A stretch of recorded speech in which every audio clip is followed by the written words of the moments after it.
Yang Mulia, izin melanjutkan. Saudara ahli, saya ingin bertanya. Ada satu adagium hukum yang terkenal. Lebih baik membebaskan 1000 orang yang bersalah daripada menghukum 1 orang yang tidak bersalah. Bagaimana adagium ini dikaitkan dengan kewenangan subjektif hakim? Izin menerangkan. Mohon menerangkan. Mohon maaf, kalau soal kewenangan subjektif majelis hakim, saya tidak berani menilai Yang Mulia. Tapi saya intinya mengatakan, tadi sudah saya sampaikan, prinsip untuk dapat tidaknya dimintai pertanggungjawaban pidana itu ada beberapa syarat-syarat. Ya, ada kemampuan bertanggung jawab, adanya unsur kesalahan, tidak hanya adanya alasan penghapus pidana, dan seterusnya, dan seterusnya. Selama itu semua tidak terpenuhi, atau salah satu tidak terpenuhi, katakanlah tadi hal yang paling prinsipil, misalkan unsur melawan hukum tidak ada, unsur kesalahannya tidak ada, maka ya tentu tidak bisa dimintai pertanggungjawaban pidana. Saya kira itu yang bisa saya jawab, tapi kalau soal penilaian subjektif kewenangan majelis, itu saya tidak berani untuk menilai, ini sepenuhnya menjadi kewenangan Yang Mulia. Kalau gitu pertanyaan subjektif hakim itu apa maksudnya? Ya tentu majelis hakim kan dalam menilai, ya dalam menjatuhkan amar putusan itu kan tentu berpedoman kepada koridor 183 KUHP tadi. Berdasarkan alat bukti yang ada, yang terukur alat buktinya itu. Minimal harus ada 2 alat bukti yang dijadikan sebagai pedoman atau patokan. Tentu jaksa pasti akan mendalilkan dakwaan, membuktikan dakwaannya. Demikian juga dari pihak kuasa hukum diberikan kesempatan yang seimbang untuk men-challenge bahwa ternyata dakwaan jaksa itu adalah tidak demikian.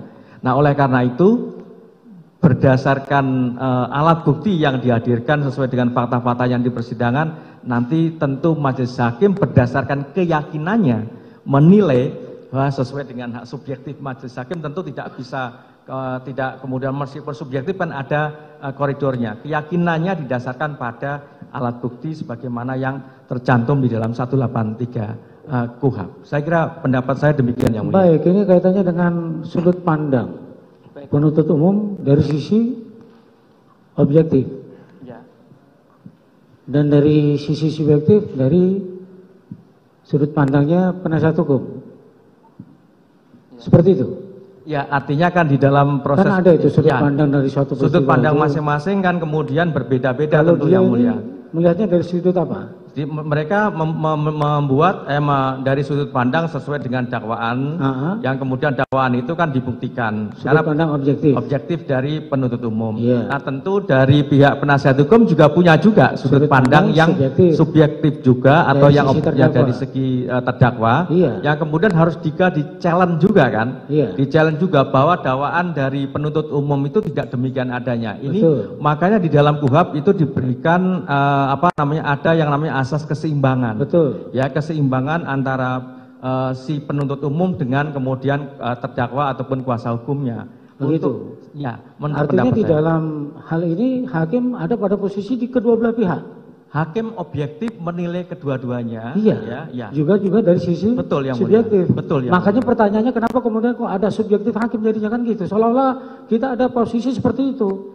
Ya, makanya saya kan tidak menjawab itu pertanyaannya itu kok jadi seperti itu, seolah-olah kita hakim tidak objektif melihat seluruh kan gitu jadinya kan. Tidak Yang Mulia. Iya, jangan begitu pertanyaannya ya. Siap Yang Mulia. Ya, nanti kalau seperti itu, wah, kita cuma ngikuti subjektif dari penasihat hukum, jadi kan seperti itu. Oh, tidak. Enggak, pertanyaan tadi akan menimbulkan asumsi yang seperti itu nantinya. Iya kan? Siap. Iya, silakan lanjutkan. Siap Yang Mulia. Ini saya melanjutkan. Terima kasih sudah nonton. Jangan lupa like, subscribe, dan share ya.